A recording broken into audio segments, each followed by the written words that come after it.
Le point sur l'économie et la montagne avec Jean-Luc Bock et Alexandre Molin. Jean-Luc, vous avez déclaré à la presse hier que vous étiez très inquiet sur les prochaines semaines. Qu'en est-il réellement? Bonjour Laurent. Tout d'abord, l'article qui est passé était à mon détriment puisque les propos qui ont été tenus n'étaient pas les miens. Il y a eu une petite adaptation et une volonté du journaliste de faire du sensationnel.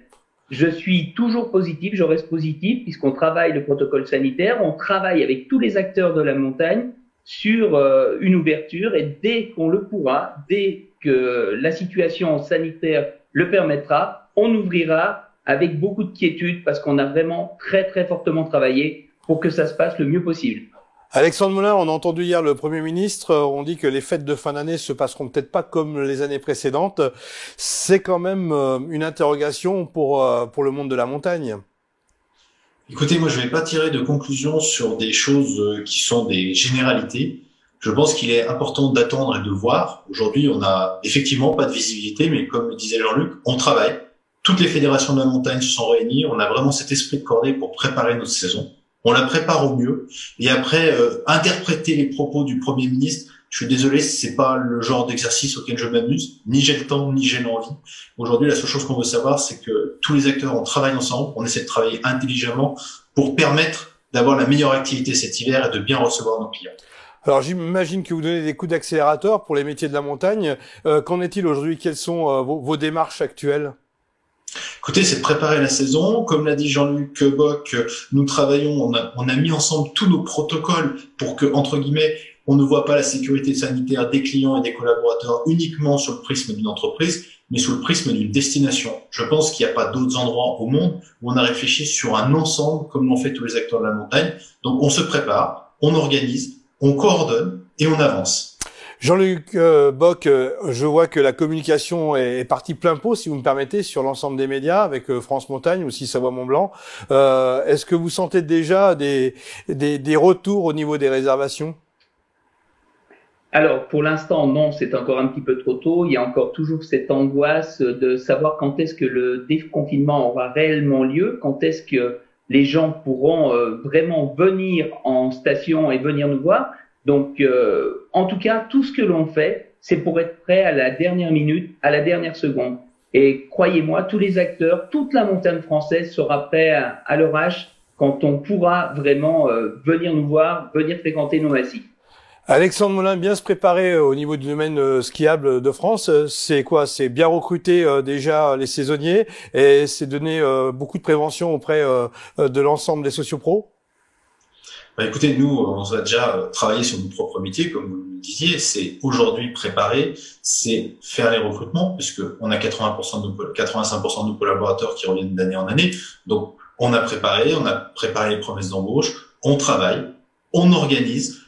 On veut être prêt, absolument plus que prêt cette année, puisque c'est une saison différente, mais il y a pas de Larsen. Et je pense que le travail qu'on fait en commun entre tous les sociopros au niveau de nos fédérations a pour but de rassurer chacun.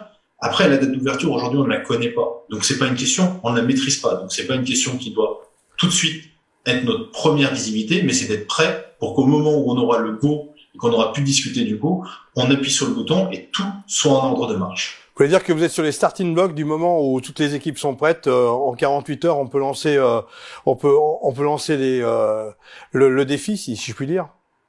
Écoutez, c'est pas un défi. Chaque année, c'est un défi d'ouvrir une station, C'est clair. que ce soit pour les commerçants, que ce soit pour les domaines skiables.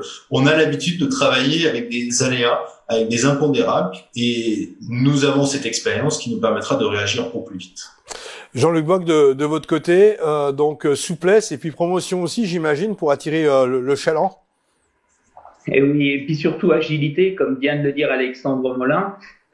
Plus que jamais, il faudra être capable et en phase avec toutes les demandes qu'on va avoir de dernière seconde. Il faut être capable de faire de la promotion, ce qu'on est en train de faire, ce qu'on continue à faire, ce que l'on a choisi de faire et de maintenir. Et une fois qu'on est dans le vide, que les clients ont décidé de venir nous voir, il faut vraiment que pour eux, ce soit pas le parcours du combattant, mais que ce soit très simplifié, très facilité. C'est vraiment les maîtres mots et surtout, il faut qu'ils viennent en ayant conscience qu'ils seront en sécurité par rapport à tout ce qu'on a travaillé, tous les protocoles, tout ce que l'on a mis en place tous ensemble pour les accueillir. Messieurs, partir en montagne, c'est bien sûr jouer la carte du sport et du ski, mais c'est aussi la carte de la convivialité. On dit que les restaurants, les bars vont peut-être pas ouvrir tout de suite. Comment rester convivial sans peut-être ouverture de bars et de restaurants dans nos montagnes? Pour l'instant, on ne sait pas. Donc, ceux qui font des pronostics pour dire qui ouvrira et qui ouvrira pas, c'est voilà. Madame Irma, c'est pas mon sport fétiche. Je pense qu'on va attendre et être factuel. On travaillera à la meilleure expérience avec les autorisations que nous aurons. Mais en attendant, arrêtons de faire des pronostics. On se bouffe la vie à entendre des rumeurs sur tout, sur rien. J'ai encore entendu ce matin que telle station ne voulait pas ouvrir avant le début des vacances de février. Mais arrêtons de dire des bêtises. Soyons réalistes. Tout entrepreneur a envie d'exploiter, de travailler. Donc, on va tous dans ce sens-là et on doit ne pas perdre de temps avec ces imaginations débordantes de certains que ça occupe. On est là pour essayer de travailler et c'est l'économie de nos territoires quand même. Finalement, cette intervention, c'est l'occasion de faire une mise au point entre ce qu'on lit parfois dans la presse et puis votre détermination à tous les deux, Jean-Luc Bock.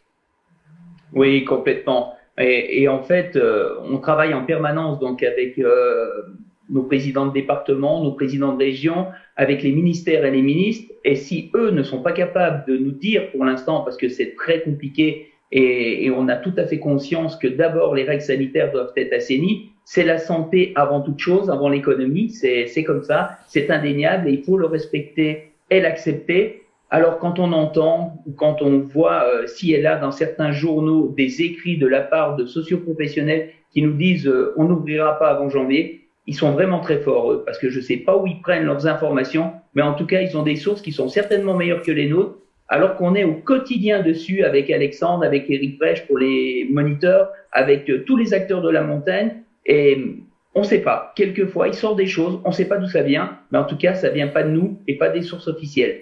Finalement, Alexandre Molin, pour finir, il faut tenir sa ligne de conduite, vous ne changez pas le cap.